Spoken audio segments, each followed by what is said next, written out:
আসসালামু আলাইকুম, স্বাগত জানাচ্ছি প্রজন্ম টেলিভিশনের প্রাইম নিউজে। সাথে আছি আমি মোহাম্মদ সোহাগ শিকদার। শুরুতেই থাকছে গোল্ডেন এজ হোম কেয়ার সংবাদ শিরোনাম। ইমরান খানকে মানসিক নির্যাতন করা হচ্ছে, কারাগারের সাক্ষাতের পর জানালেন বোন উজমা। ভেনেজুয়েলার নৌযানে দ্বিতীয় হামলার অনুমোদন দেন হেগসেথ। ইমরানের খোঁজ দেওয়ার দাবিতে বিক্ষোভের ডাক, রাওয়ালপিন্ডিতে 144 ধারা জারি। খালেদা জিয়ার স্বাস্থ্য নিয়ে গভীর উদ্বেগ নরেন্দ্র মোদীর। শাহরুখের 90 দশকের একাডেমিক মার্কশিট ভাইরাল। এতক্ষণ শুনছিলেন শিরোনাম, এবার বিস্তারিত। কয়েক সপ্তাহ ধরে শারীরিক অবস্থা নিয়ে চলা তীব্র গুঞ্জনের পর অবশেষে পাকিস্তানের কারাবন্দী সাবেক প্রধানমন্ত্রী ইমরান খানের সঙ্গে সাক্ষাতের অনুমতি পেয়েছে তার পরিবার। দুর্নীতির মামলায় রাওয়ালপিন্ডির আদিয়ালা কারাগারে বন্দী ইমরান খানের সঙ্গে তার বোন ডাক্তার উজমা খানকে সাক্ষাতের অনুমতি দিয়েছে দেশটির সরকার। অন্যদিকে ইমরানের খোঁজ দেওয়ার দাবিতে বিক্ষোভের ডাক দিয়েছিল পিটিআই। তাতেই রাওয়ালপিন্ডিতে 144 ধারা জারি করে পাকিস্তান। পাকিস্তানের সাবেক প্রধানমন্ত্রী ইমরান খান কারাগারে মারা গেছেন এমন একটি গুঞ্জন গত কয়েকদিন ধরে চলছে। গুঞ্জন দিন দিন তীব্র হলেও তার কোনো খোঁজ দিচ্ছে না দেশটির বর্তমান সরকার ও কারা কর্তৃপক্ষ। এছাড়া পরিবারের কোনো সদস্য তার সঙ্গে দীর্ঘদিন দেখা করতে পারেননি। এমন পরিস্থিতিতে ইমরানের খোঁজ দেওয়ার দাবিতে রাওয়ালপিন্ডিতে বিক্ষোভের ডাক দিয়েছে তার দল পাকিস্তান তেহরিক-ই-ইনসাফ। সাবেক এ পাক প্রধানমন্ত্রীর মৃত্যুর গুঞ্জনে সয়লাভ হয়ে গেছে পুরো বিশ্ব। এদিকে পিটিআই সমর্থকরা তাদের মহান নেতাকে নিয়ে এমন টানাপোড়েনের জন্য অনেকে ক্ষুব্ধ হয়ে আছেন। আর সেই উপলক্ষেই পিটিআই এর বিক্ষোভ ঠেকাতে সেখানে 144 ধারা জারি করে সব ধরনের সভা সমাবেশ নিষিদ্ধ করেছে স্থানীয় প্রশাসন। সাবেক এই প্রধানমন্ত্রী রাওয়ালপিন্ডির আদিয়ালা কারাগারে বন্দী আছেন। রাওয়ালপিন্ডির ডেপুটি কমিশনার হাসান ওয়াকার চিমা ঘোষণা দিয়েছেন 1 থেকে 3 ডিসেম্বর পর্যন্ত 144 ধারা জারি থাকবে। এর আওতায় যে কোনো ধরনের সভা সমাবেশ, জমায়েত, মিছিল, শোভাযাত্রা, বিক্ষোভ, জনসভা এবং 5 বা ততোধিক ব্যক্তির অনুরূপ যে কোনো সমাগম নিষিদ্ধ থাকবে। পাশাপাশি সাধারণ মানুষের নিরাপত্তা, শান্তি ও স্থিতিশীলতা বজায় রাখতে এ সিদ্ধান্ত নেওয়া হয়েছে বলে সরকারি ঘোষণায় জানানো হয়েছে। চলতি বছরের সেপ্টেম্বরে অবৈধ মাদক বহনকারী সন্দেহে ভেনেজুয়েলা থেকে আসা একটি নৌযানে একাধিক হামলা চালাতে ডিফেন্স সেক্রেটারি পিট হেগসেথ একজন অ্যাডমিরালকে অনুমোদন দেন বলে জানিয়েছেন হোয়াইট হাউস। দ্য ওয়াশিংটন পোস্টের প্রতিবেদনে জানানো হয়েছে, প্রথম হামলার পর বেঁচে যাওয়া বাকি দুজনকে হত্যা এবং প্রত্যেককে হত্যা করতে হেগসেথ যে নির্দেশ দেন সেটি প্রতিপালনে দ্বিতীয় হামলাটি চালানো হয়। রয়টার্সের প্রতিবেদনে জানানো হয়, ভেনেজুয়েলার বিষয়ে সোমবার জাতীয় নিরাপত্তা দলের সঙ্গে বৈঠকের আগে ট্রাম্প রবিবার জানান নৌযানটিতে দ্বিতীয় হামলা চাইতেন না তিনি এবং এই ধরনের আদেশ দেওয়ার কথা অস্বীকার করেছেন হেগসেথ। যদিও তার বক্তব্যের একদিন পর সোমবার হোয়াইট হাউসের মুখপাত্র ক্যারোলাইন লেভিট জানান নৌযানে হামলাগুলো চালাতে অ্যাডমিরাল ফ্র্যাঙ্ক ব্র্যাডলিকে অনুমতি দেন হেগসেথ। নৌযানটি ধ্বংসের পাশাপাশি আমেরিকার প্রতি হুমকি নির্মূলে নিজ কর্তৃত্ব ও আইনের মধ্যে থেকে আদেশ দিয়ে ভালো কাজ করেছেন অ্যাডমিরাল ব্র্যাডলি।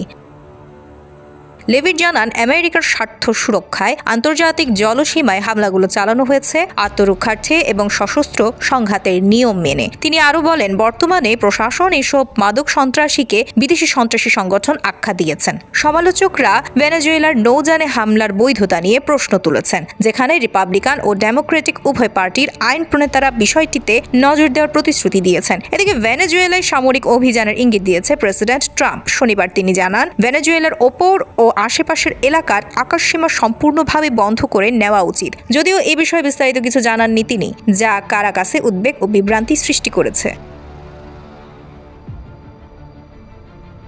কারাবন্দী পাকিস্তানের সাবেক প্রধানমন্ত্রী ইমরান খানের সঙ্গে দেখা করেছেন তার বোন উজমা খান। এই সময় ভাইয়ের সঙ্গে 20 মিনিট কথা বলেন উজমা। সাক্ষাতে তিনি ইমরান খানের স্বাস্থ্যের সর্বশেষ পরিস্থিতি তুলে ধরেন। উজমা খান বলেন, ইমরান খানের স্বাস্থ্য সম্পূর্ণ ঠিক আছে, কিন্তু তিনি খুব রেগে ছিলেন। তিনি জানান, ইমরানকে একটি কক্ষে সারাক্ষণ বন্দী করে রাখা হয়েছে এবং কারো সঙ্গে যোগাযোগ করতে দেয়া হচ্ছে না। তাকে মানসিক নির্যাতন করা হচ্ছে। এর জন্য তিনি পাকিস্তান সেনাপ্রধান ওসিম মুনিরকে দায়ী করেছেন। এর আগে জিও নিউজের তথ্য অনুযায়ী উজমাকে আনুষ্ঠানিকভাবে জানানো হয়েছে যে তিনি পিটিআইয়ের প্রতিষ্ঠাতা ইমরান খানের সঙ্গে কারাগারের ভেতরে দেখা করতে পারবেন। যাওয়ার আগে তিনি আরেক বোন আলিমা খানের সঙ্গে কথা বলেন। এদিকে পিটিআইয়ের চলমান কর্মসূচির কারণে আদিয়ালা কারাগারমুখী ফ্যাক্টরি নাকা এলাকায় কঠোর নিরাপত্তা নেওয়া হয়েছে। সড়ক বন্ধ করে দেওয়া হয়েছে এবং নারী পুলিশ সদস্য সহ বিপুল সংখ্যক আইনশৃঙ্খলা রক্ষাকারী বাহিনী মোতায়েন করা হয়েছে। দাঙ্গা বিরোধী ব্যারিকেডও বসানো হয়েছে। এত বাধা সত্ত্বেও আলিমা, উজমা ও তাদের অন্যান্য বোনেরা হেঁটেই কারাগারের দিকে রওনা দেন। তবে গোরখপুর তল্লাশি চৌকিতে পৌঁছালে পুলিশ তাদের আটকে দেয়। ইমরান খান 2023 সালের আগস্ট থেকে কারাবন্দী। তার বিরুদ্ধে দুর্নীতি, সন্ত্রাস সহ একাধিক মামলা বিচার চলছে। বিএনপি চেয়ারপারসন খালেদা জিয়ার স্বাস্থ্য নিয়ে গভীর উদ্বেগ প্রকাশ করেছেন ভারতের প্রধানমন্ত্রী নরেন্দ্র মোদী। গতকাল সোমবার নিজের সামাজিক যোগাযোগ মাধ্যম এক্সে ভেরিফাইড অ্যাকাউন্ট থেকে মোদী এ উদ্বেগ প্রকাশ করেন বলে জানায় বার্তা সংস্থা ইউএনবি। মোদী জানান, এ পরিস্থিতিতে সম্ভাব্য সব ধরনের সহায়তা দিতে প্রস্তুত রয়েছে তার দেশ। এক্সে ভেরিফাইড এক্স অ্যাকাউন্টে তিনি লেখেন, বেগম খালেদা জিয়ার স্বাস্থ্যের অবস্থার কথা জেনে গভীর উদ্বেগে আছি, যিনি বাংলাদেশের জনপরিসরে বহু বছর ধরে ভূমিকা রেখেছেন। এক্সে দেওয়া পোস্টে লিখেন মোদী। এতে খালেদা জিয়ার দ্রুত রোগ মুক্তির জন্য প্রার্থনা ও শুভকামনা জানান ভারতের প্রধানমন্ত্রী। ইউএনবির প্রতিবেদনে উল্লেখ করা হয়, সাবেক প্রধানমন্ত্রী খালেদা জিয়ার অবস্থার অবনতি হয় রবিবার রাতে। গত নভেম্বর রাজধানীর এভার কেয়ার হাসপাতালে ভর্তির পর থেকে প্রতিষ্ঠানটির করোনারি কেয়ার ইউনিটে রাখা হয় খালেদা জিয়াকে। তার লিভার, কিডনি ও হার্টে রয়েছে নানান জটিলতা। চিকিৎসাধীন খালেদা জিয়ার অবস্থার অবনতি হয় রবিবার রাতে। পরে তাকে ভেন্টিলেটর সাপোর্টে রাখা হয়। শেষ করছি বিনোদনের সংবাদ দিয়ে। বলিউডের বাদশাহ শাহরুখ খান সিনে পর্দায় তার জাদুতে মুগ্ধ ভক্ত অনুরাগীরা। অভিনয়ে আসার আগে পড়াশোনাতেও একই রকম নজর কাড়া ছিলেন তিনি। তার কলেজের মার্কশিট সম্প্রতি সোশ্যাল মিডিয়ায় ভাইরাল হওয়ার পর ভক্তরা তা নিয়ে বেশ আলোচনা করছেন। ভারতীয় গণমাধ্যমের এক প্রতিবেদনে বলা হয়, ভাইরাল হওয়া মার্কশিট 1985 সাল থেকে 1988 সাল পর্যন্ত শাহরুখ খানের দিল্লির হাংসরাজ কলেজে অধ্যয়নকালীন সময়ের। অর্থনীতিতে স্নাতক ডিগ্রি অর্জনের সময়কার এই ফলাফলে চমকে উঠেছেন ভক্তরা। মার্কশিট অনুযায়ী শাহরুখ খান একাধিক বিষয়ে 92 নম্বর পেয়েছিলেন, যা রীতিমতো চোখ ধাঁধানো। অঙ্কে 78 এবং পদার্থবিদ্যায় 78 পেয়েছিলেন, তবে ইংরেজিতে পেয়েছিলেন 51। মার্কশিটে উল্লেখিত তারিখ অনুযায়ী অভিনেতার জন্ম তারিখ 2 নভেম্বর 1965, যা সম্পূর্ণ সঠিক।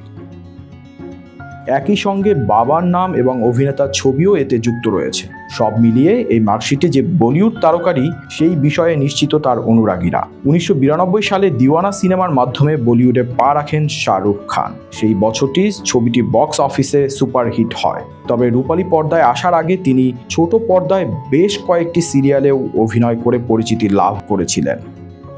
এই ছিল প্রজন্ম টিভির প্রাইম নিউজে। পরবর্তী প্রাইম নিউজ দেখার আমন্ত্রণ জানিয়ে শেষ করছি এখানেই। ধন্যবাদ।